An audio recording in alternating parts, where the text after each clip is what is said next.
High Priest Verdio, his face grim and shadowed, confronted the assertion, asking incredulously if it was being claimed they couldn't stop the Holy Spear Dragon, then demanded with rising anger if he thought they would believe such a thing now.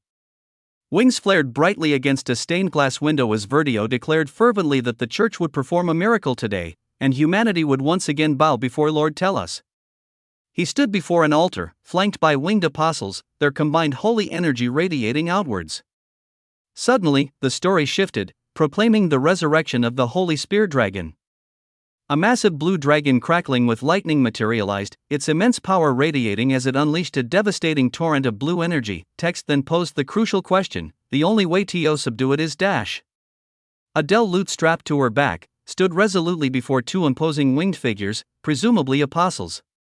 A close-up on her determined green eye transitioned to a serene, smiling image of a white-haired girl, deed saintess surrounded by musical notes and falling leaves. This peaceful image was violently shattered as Adele was shown writhing in agony, her body pierced and consumed by swirling red and black energy, a glowing golden symbol visible on her chest through her tattered clothes. Her lute clattered to the floor beside her as she collapsed, bloodied and broken, narrating that she woke up in the corridor leading to the chapel, her own holy symbol glowing faintly on her battered shoulder. Her internal monologue continued, revealing the cyclical nature of her torment, over and over. Again and again. The Holy Spear Dragon resurrected repeatedly, and she, as the sacrifice linked to the saintess's power through the dark ritual, relived the agonizing process. Images flashed, depicting her ensnared in the glowing red magic circle, writhing as dark energy tendrils wrapped around her, her face contorted in pain, before her body seemed to dematerialize in a burst of blue and red light, only for the cycle to begin anew, her lute clattering beside her each time she collapsed. Despite the horrifying repetition, Adele noted a strange sense of ease settling within her amidst the agony. With newfound resolve, she picked up her blood-splattered lute, staggering down the corridor, blood trailing behind her. Leaning against the wall, she declared her intention. This time, the moment she entered the chapel, she would throw herself into the sacrifice circle without hesitation, determined to stop the Holy Spear Dragon's resurrection herself, to erase the event before it even happened. As she reached out, perhaps to open the chapel doors or brace herself, a strong hand suddenly grabbed her arm. Adele looked up, blood streaming down her face, her expression one of utter bewilderment, questioning what was happening as Ednim stood before her, holding a glass of orange juice and another of water, offering nonchalantly that he just preferred drinking cold water, so she should drink the orange. Adele, still bloodied and disoriented, clutched the mug Ed offered, stammering that she had something she needed to do right now. Ed interjected bluntly, "You're going to die soon." Adele stared back, her green eyes wide with shock, speechless for a long moment. A single tear traced a path through the blood on her cheek. Flashbacks flickered through her mind, playing the lute by a sunlit window, standing back to back with Ed, his earlier pronouncement of her impending death echoing. The world, it seemed, always kept trying to kill this person, the first time, this person. Adele finally responded, a serene, almost resigned smile on her blood-stained face as she took a sip from the mug, stating she knew. They sat together on a park bench, the sunlight casting long shadows. Ed, looking down, confirmed quietly, "Right." Adele, with a small, weary smile, asked simply if that was it. Ed, looking at her with a slightly challenging expression, countered, asking if, given she was about to die, that was all she had to say. Adele stammered nervously, "Why yes." Ed, still not fully understanding her resigned calmness, admitted he didn't know everything either, but reiterated her imminent death. The image of Adele, trapped within the glowing red sacrifice circle, writhing as dark energy tendrils enveloped her, flashed through Ed's mind. He recalled the saintess, Clarice, serenely smiling as Adele played the lute nearby, a stark contrast to the current situation. He questioned again, his voice perhaps laced with a hint of disbelief at her calm resignation, asking if that was it. Adele, however, suddenly snapped, her voice rising in desperation, "Now just stop. Leave me alone already. Just let me go." She clutched a piece of bread tightly, her knuckles white. A stark question hung in the air, possibly her own internal thought or a story reflection. Was that really the end? The scene shifted to Adele sitting alone on a bench, eating a sandwich, milk and other food beside her, looking small and vulnerable. Then, a memory, her father walking away, meeting two men before disappearing, leaving her alone. A single tear welled in her green eye, then another, before she finally broke down, tears streaming down her face as she cried out, her voice filled with anguish. Her hands trembled, splashing the contents of the mug as she confessed, her voice choked with sobs, that she was scared. Tears streamed down Adele's blood-stained face as she clutched the mug, her voice choked with sobs as she confessed that she didn't want to die. Ed, seated beside her on the park bench, let out a long sigh before taking a large gulp from a bottle of clear liquid, presumably water. He then let out a breath, acknowledging her raw fear with a simple, "yeah." Rising from the bench, he commented that she sure struggled to say something so obvious. Looking down at her with a firm expression, he stated that he already knew, so she should let it out. Adele looked up, her tear-filled green eyes meeting his. Ed clenched his fist, a determined glint in his eyes.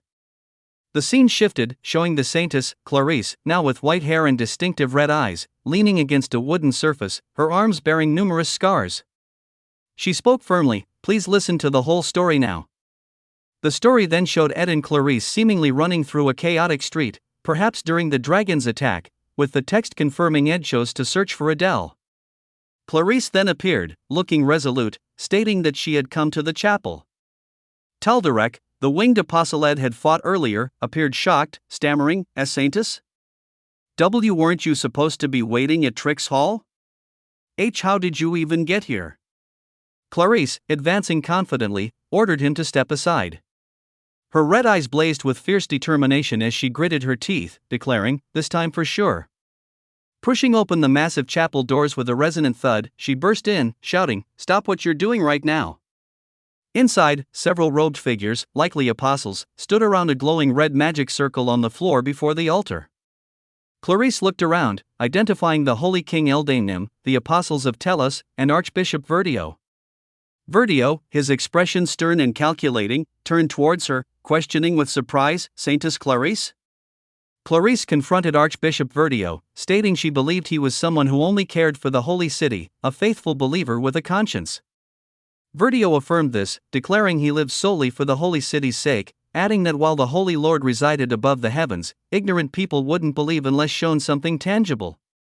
Clarice, her voice filled with dawning horror, questioned if his plan was to slay the holy spear dragon and spread its blessing. Verdio confidently stated it wouldn't take long.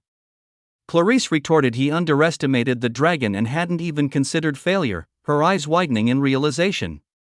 "No way," she whispered, accusing him. From the very beginning, he planned to use her life as insurance. Verdio, his face shadowed and menacing, confirmed coldly, "It's just insurance. Something for when everything goes wrong." Ed, witnessing this exchange, grimaced, acknowledging internally that it wasn't exactly a pleasant truth, as he and Adele, both bloodied, seemed to be running or falling amidst the chaos, the image of the resurrected holy spear dragon looming. Another image showed the dragon, seemingly defeated or controlled, impaled by a giant cross-shaped spear as smaller winged figures flew around it, implying the church's plan was to use this event to increase faith and strengthen their influence. Adele, her face streaked with blood and grime, explained that Archbishop Verdio had been like that since he was a low-ranking priest, growing the church's power and filling Holy Tellus City's storage halls as his way of proving faith. Ed questioned, trying to talk him down.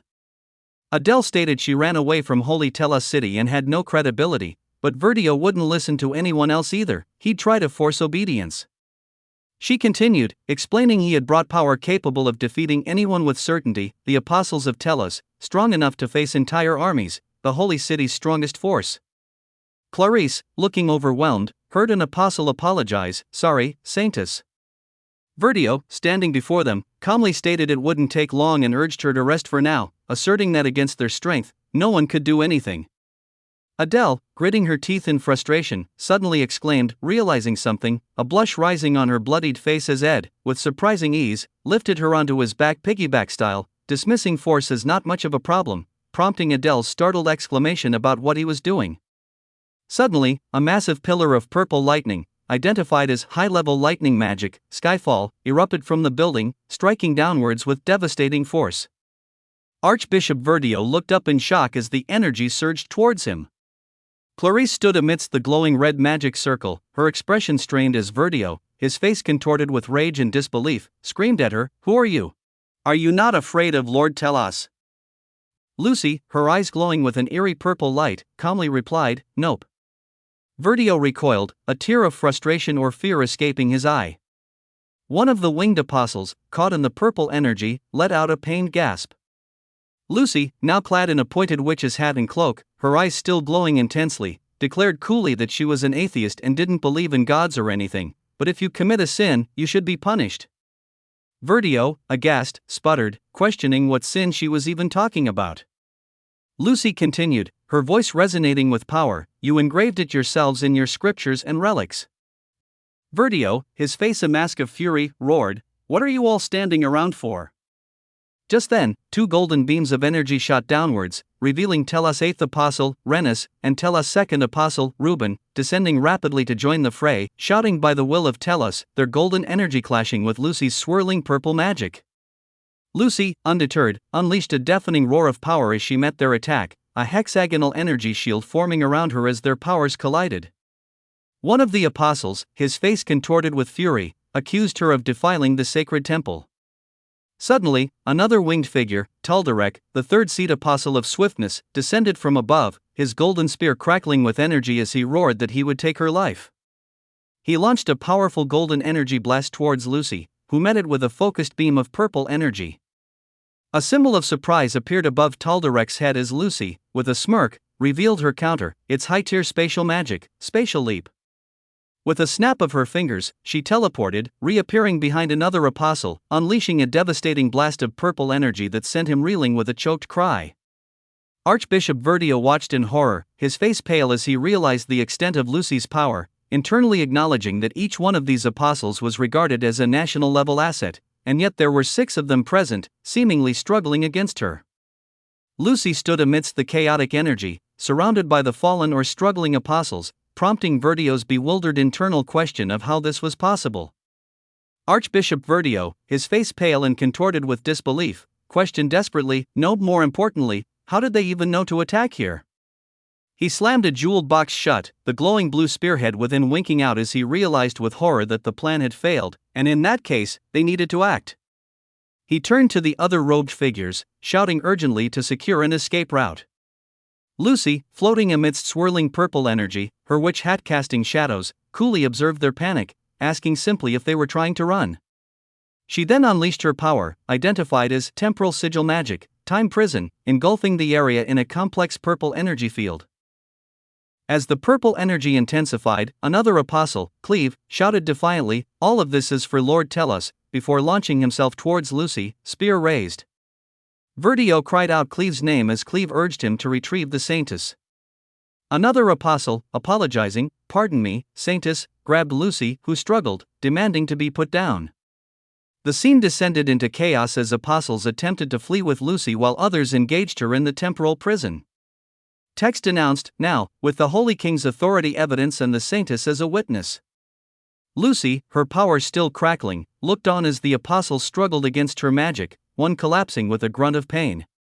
Suddenly, a figure in a bishop's mitre, presumably the Holy King Eldain Nim, appeared, ordering everyone to get out of here and head to the designated place, no matter what happened, before being swept up in a golden light with Lucy, seemingly an act of divine intervention or escape, as the text proclaimed, will prevail. The remaining figures in the chapel were left amidst the destructive aftermath of Lucy's unleashed power, with Lucy herself, still in her witch attire, looking on with an expression of annoyed frustration, muttering with a click of her tongue about how annoying it was. Meanwhile, Archbishop Verdio, his face contorted with panic, urged his remaining followers that if they ran like this, they would be caught in no time, and that they needed to erase the evidence and secure the Saintus, because if this violence got exposed to the Academy, it would be disastrous. His desperate plea was cut short as he made a decisive gesture, his eyes blazing with grim determination as he commanded them to ignite. Immediately, massive flames erupted, identified as basic magic, ignite, engulfing the chapel entrance, silhouetting the fleeing figures. One of the winged apostles, caught in the inferno, cried out in agony, questioning incredulously how basic magic could have this much power. Another apostle, attempting to fend off the flames with his spear, was overwhelmed by the sheer force of the fire. Amidst the chaos, a glowing dagger, seemingly infused with fire, appeared, labeled Spirit Ritual, burst. A massive fiery explosion then rocked the Academy chapel, visible from a distance, prompting onlookers to exclaim in shock, questioning if that was toward the Academy chapel.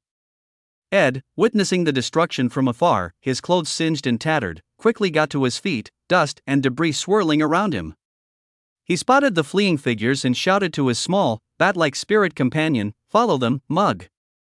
Mug, wreathed in flames, responded with a determined "Yes, young Master Ed."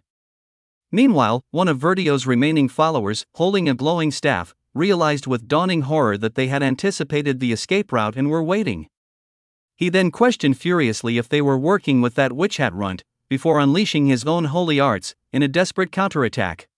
Mug, caught in the radiant energy, cried out in pain, apologizing, "My apologies, young Master Ed." Ed, witnessing Mug's struggle from afar, kicked off from the ground, dust billowing around his feet as he gave chase. The follower, panting heavily, raced through a dense forest, believing he had shaken his pursuers. "Now if I just hide with the necklace, it's all over," he thought, convinced no one could possibly find him in this thick wilderness.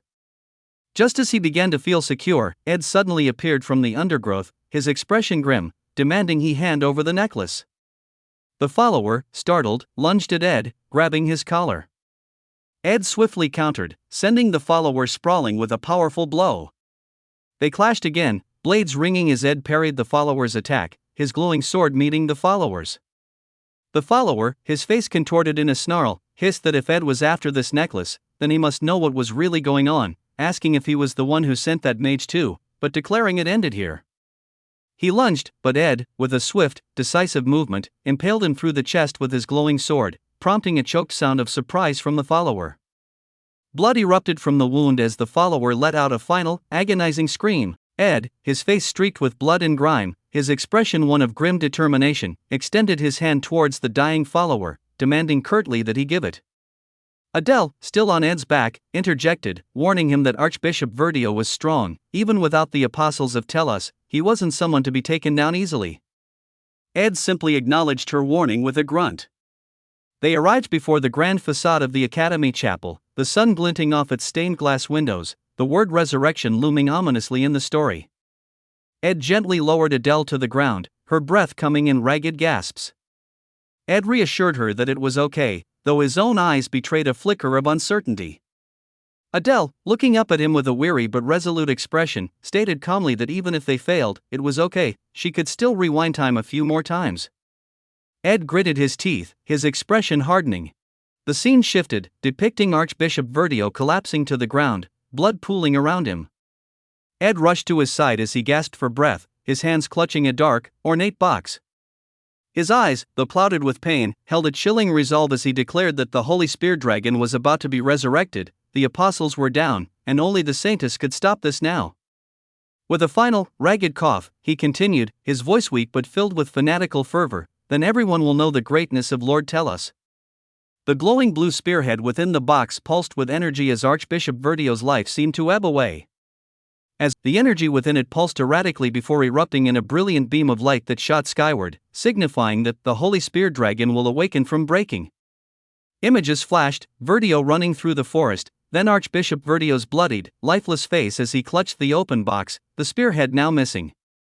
Ed, battered and bleeding, was shown being struck by a blast of blue energy, then staggering through a dark, blood-soaked chapel, collapsing onto a glowing red magic circle, coughing raggedly. Adele's earlier, tearful confession, "She doesn't want to die," echoed as Ed, his eyes filled with grim determination, questioned internally if he was too late again. Dismissing the thought with a resolute statement that it didn't matter if it was a little late, he pushed himself up, only to be confronted by Lucy, now in her witch attire, her expression unreadable. Ed, coughing and bloodied, pleaded urgently, "Lucy, hurry, get my message out." "Adele or Lucy, I don't care who, just someone, Lucy? Go quickly and tell them what I..." Lucy, her purple eyes cold and unwavering, interrupted him with a simple, chilling, "No."